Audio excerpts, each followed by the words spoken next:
হাজিরিন, আল্লাহ রাব্বুল আলামিন বলেন হুয়াল্লাযী বা'আসা ফিল উম্মিয়িনা রাসূলাম মিনহুম ইয়াতলু আলাইহিম আয়াতিহি ওয়া ইউযাক্কিহিম ওয়া ইউআল্লিমুহুমুল কিতাবা ওয়াল হিকমাহ ওয়া ইন কানু মিন ক্বাবলিহি লাফি দালালিম মুবিন। 2 নম্বরে বন্ধু বানাতে হবে রাসূলকে। 2 নাম্বার আমাদের বন্ধুকে রাসূল আমাদের বন্ধু।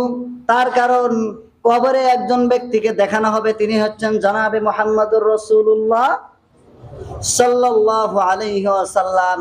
এই জন্য রাসূলকে আমাদের বন্ধু বানানো লাগবে। রাসূলের কাজ ছিল 3টা। রাসূলের কাজ ছিল কয়টা? 3টা কাজ ছিল। আল্লাহ তাআলা বলেন, আমি উম্মি নবী তোমাদের জন্য প্রেরণ করেছি। তার কাজ হলো ইয়াতলু আলাইহিম আয়াতিহি, তোমাদের মাঝে কোরআনের ব্যাখ্যা মানুষের মাঝে সমাজে শোনায় দেয়, কোরআনের ব্যাখ্যা করে মানুষকে আল্লাহর দিকে ডাকে। 2 নাম্বার হচ্ছে ওয়ায়ুতুনা যাকাত, রাসূল যাকাত ভিত্তিক অর্থ ব্যবস্থা প্রতিষ্ঠা করেছিলেন। 3 নাম্বার ওয়ায়ুআল্লিমুহুমুল কিতাবা ওয়াল হিকমা, রাসূলকে আল্লাহ তাআলা যে হিকমা দিয়েছিলেন, যে জ্ঞান দিয়েছিলেন আল্লাহর পক্ষ থেকে, সেই হিকমা সহকারে মানুষকে সুন্দরভাবে আল্লাহ তাআলার দিকে ডাকে।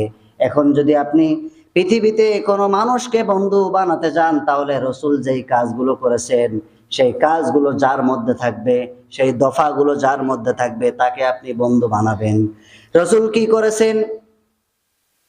রাসূল করেছেন ইয়াতলু আলাইহিম আয়াতিহি, আল্লাহর আয়াত থেকে মানুষকে কোরআন শিক্ষার ব্যাপারে তিনি কোরআন শিক্ষা যেন সমাজে প্রচার লাভ করে, সবাই যেন কোরআন শিক্ষা অর্জন করতে পারে, এই জন্য রাসূল সাল্লাল্লাহু আলাইহি সাল্লাম সেই ব্যবস্থা গ্রহণ করেছিলেন।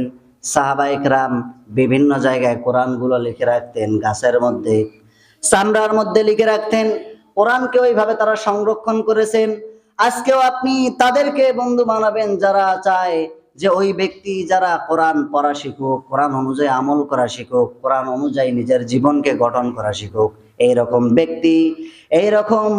ব্যক্তি সংগঠন রাষ্ট্রকে যদি আপনি বন্ধু বানাতে না পারেন, তাহলে আপনার জীবনটা জাহান্নাম হয়ে যাবে। জোরে বলেন নাউযুবিল্লাহ। আল্লাহ তাআলা বলেন ওয়া ইয়াউমা ইয়া'আদ্দু-যলিমু আলা ইয়াদাইহি ইয়াকুলু ইয়া লাইতানি ইত্তাখাযতু মা'আর রাসূলি সাবিলা। সেদিন অপরাধীরা নিজের হাতকে কামড়ে খাবে, নিজের হস্তদ্বয় দংশন করতে থাকবে আর চিৎকার মেরে বলবে, হায় আমার আফসোস, হায় আমার দুর্ভাগ্য, আমি কেন রাসূলকে বন্ধু হিসেবে গ্রহণ করলাম না, রাসূলের আদর্শ কেন আমি আমার জীবনে প্রতিফলিত করার চেষ্টা করলাম না, রাসূলের আদর্শ যারা সমাজে ছড়িয়ে দিতে চায় তাদের দলভুক্ত কেন হলাম না। আফসোস করে তারা বলতে থাকবে, ইয়া ওয়াইলাতা লাইতানি লাম আত্তাখিয ফুলানান খলিলা। তারা ডাক দিয়ে বলবে, ইয়া ওয়াইলাতা লাইতানি লাম আত্তাখিয ফুলানান খলিলা। তারা আরো আফসোস করে বলবে, আমি কেন অমুককে বন্ধু হিসেবে গ্রহণ করেছিলাম, সে তো আমাকে আল্লাহ রাসূলের কথা বলে নাই, সৎ পথে ডাকে নাই।